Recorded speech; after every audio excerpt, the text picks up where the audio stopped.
Alice in Wonderland, Chapter 4. The Rabbit Sends in a Little Bill.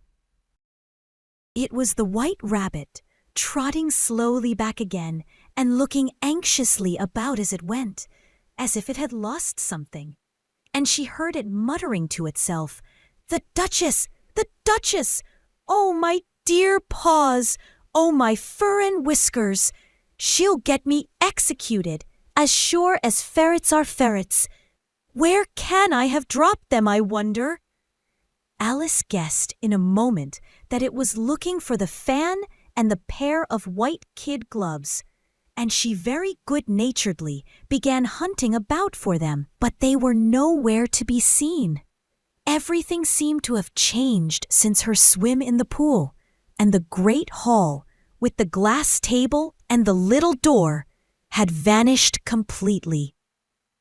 Very soon the rabbit noticed Alice as she went hunting about and called out to her in an angry tone, "Why, Mary Ann, what are you doing out here? Run home this moment and fetch me a pair of gloves and a fan. Quick now!" And Alice was so much frightened that she ran off at once in the direction it pointed to, without trying to explain the mistake it had made. "He took me for his housemaid," she said to herself as she ran. "How surprised he'll be when he finds out who I am. But I'd better take him his fan and gloves, that is, if I can find them." As she said this, she came upon a neat little house, on the door of which was a bright brass plate with the name W. Rabbit engraved upon it. She went in without knocking and hurried upstairs in great fear lest she should meet the real Mary Ann and be turned out of the house before she had found the fan and gloves. "How queer it seems," Alice said to herself, "to be going messages for a rabbit. I suppose Dinah'll be sending me on messages next." And she began fancying the sort of thing that would happen. "Miss Alice, come here directly and get ready for your walk." "Coming in a minute, nurse, but I've got to see that the mouse doesn't get out." "Only I don't think," Alice went on, "that they've let Dinah stop in the house if it began ordering people about like that." By this time, she had found her way into a tidy little room with a table in the window, and on it, as she had hoped, a fan and 2 or 3 pairs of tiny white kid gloves. She took up the fan and a pair of the gloves and was just going to leave the room when her eye fell upon a little bottle that stood near the looking-glass.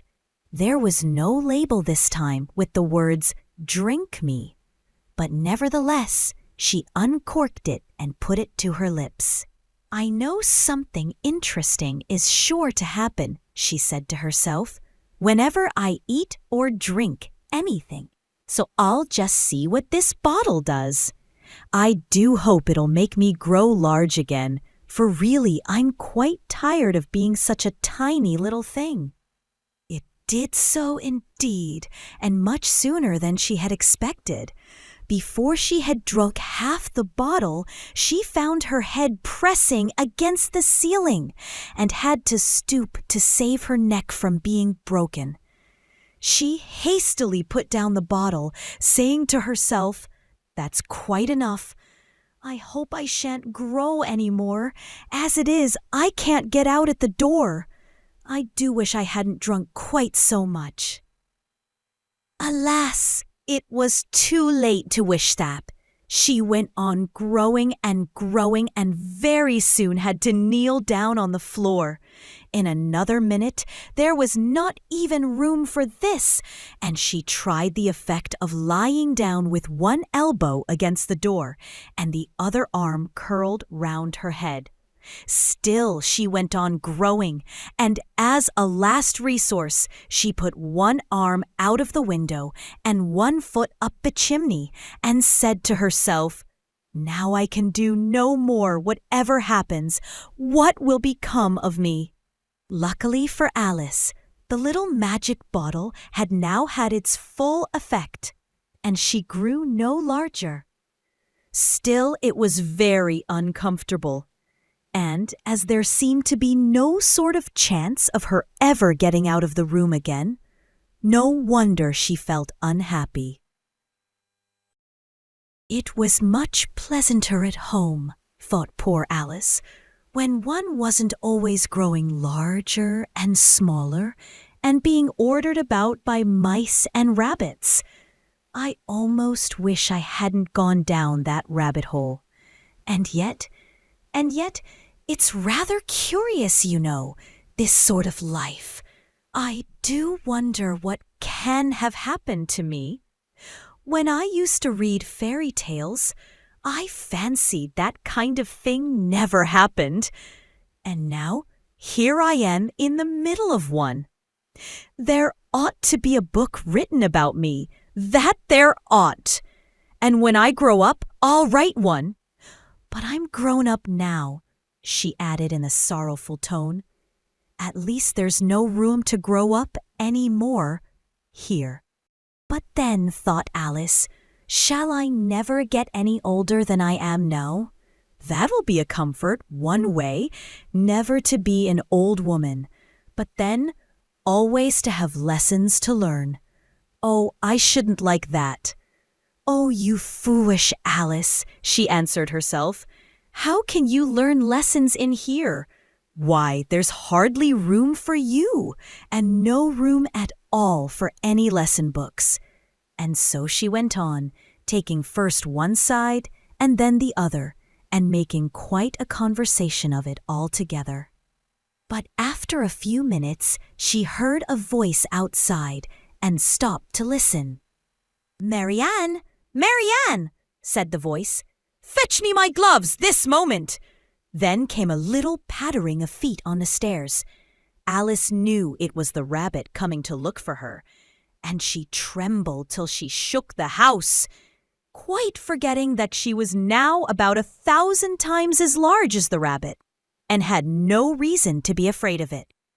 Presently, the rabbit came up to the door and tried to open it, but as the door opened inwards and Alice's elbow was pressed hard against it, that attempt proved a failure. Alice heard it say to itself, "Then I'll go round and get in at the window." "That you won't," thought Alice, and after waiting till she fancied she heard the rabbit just under the window, she suddenly spread out her hand and made a snatch in the air.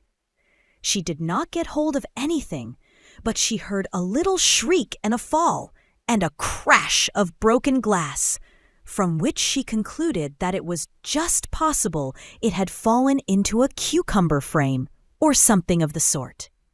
Next came an angry voice, the rabbit's. "Pat! Pat! Where are you?" And then a voice she had never heard before. "Sure, then I'm here, digging for apples, your honor."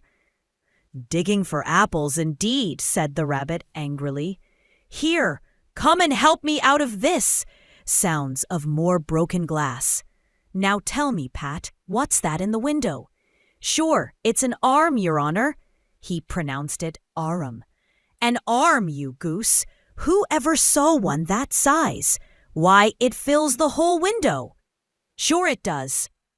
"Your honor, but it's an arm for all that." "Well, it's got no business there at any rate. Go and take it away." There was a long silence after this, and Alice could only hear whispers now and then, such as, "Sure, I don't like it, your honor, at all. Do as I tell you, you coward." And at last she spread out her hand again and made another snatch in the air. This time there were 2 little shrieks and more sounds of broken glass. "What a number of cucumber frames there must be," thought Alice. "I wonder what they'll do next. As for pulling me out of the window, I only wish they could. I'm sure I don't want to stay in here any longer." She waited for some time without hearing anything more. At last came a rumbling of little cartwheels, and the sound of a good many voices all talking together. She made out the words, "Where's the other ladder? Why, I hadn't to bring but one. Dill's got the other. Bill, fetch it here, lad. Here, put 'em up at this corner. No, tie 'em together first. They don't reach half high enough yet. Oh, they'll do well enough. Don't be particular. Here, Bill, catch hold of this rope. Will the roof bear? Mind that loose slate. Oh, it's coming down. Heads below." A loud crash. "Now, who did that? It was Bill, I fancy. Who's to go down the chimney? Nay, I shan't. You do it." "That I won't. Then Bill's to go down. Here, Bill, the master says you're to go down the chimney." "Oh, so Bill's got to come down the chimney, has he?" said Alice to herself.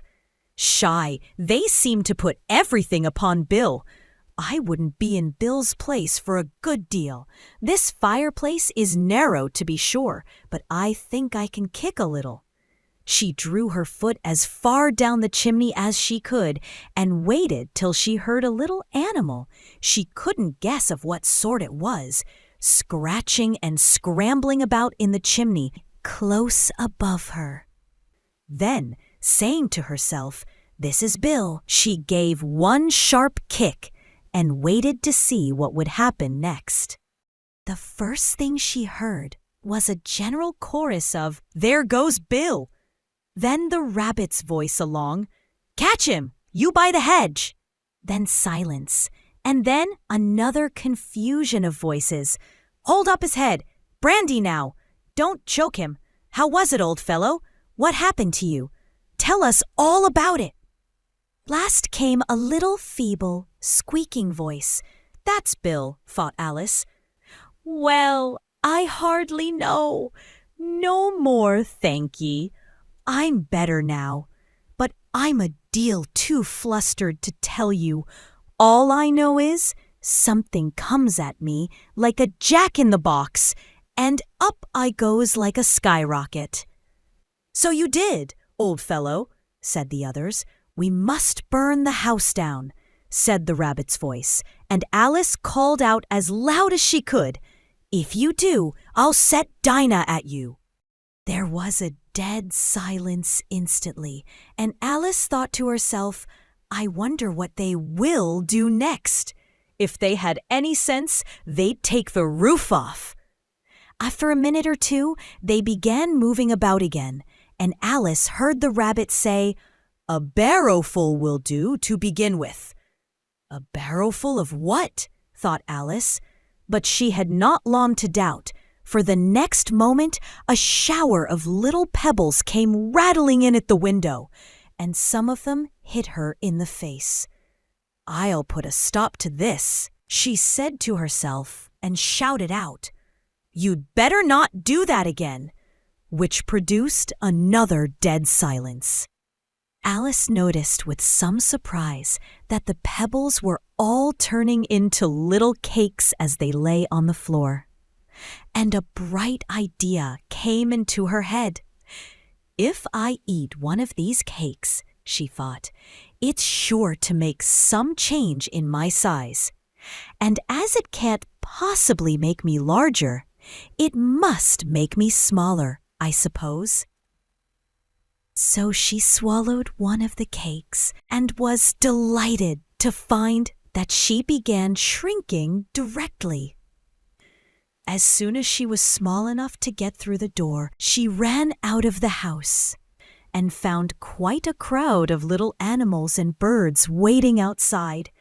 The poor little lizard Bill was in the middle, being held up by 2 guinea pigs who were giving it something out of a bottle. They all made a rush at Alice the moment she appeared, but she ran off as hard as she could, and soon found herself safe in a thick wood.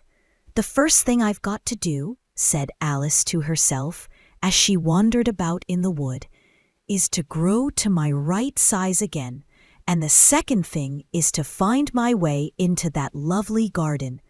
I think that will be the best plan." It sounded an excellent plan, no doubt, and very neatly and simply arranged. The only difficulty was that she had not the smallest idea how to set about it.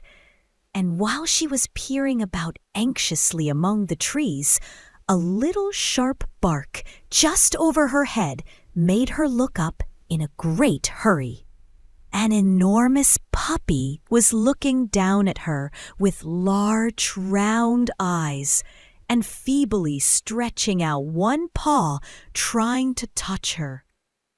"Poor little thing," said Alice in a coaxing tone, and she tried hard to whistle to it, but she was terribly frightened all the time at the thought that it might be hungry, in which case it would be very likely to eat her up in spite of all her coaxing.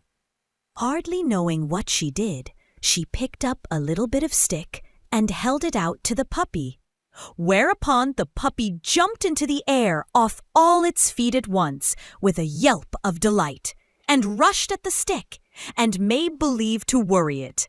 Then Alice dodged behind a great thistle to keep herself from being run over, and the moment she appeared on the other side, the puppy made another rush at the stick and tumbled head over heels in its hurry to get hold of it. Then Alice, thinking it was very like having a game of play with a cart horse, and expecting every moment to be trampled under its feet, ran round the thistle again. Then the puppy began a series of short charges at the stick, running a very little way forwards each time and a long way back, and barking hoarsely all the while, till at last it sat down a good way off, panting, with its tongue hanging out of its mouth and its great eyes half shut. This seemed to Alice a good opportunity for making her escape, so she set off at once and ran till she was quite tired and out of breath, until the puppy's bark sounded quite faint in the distance.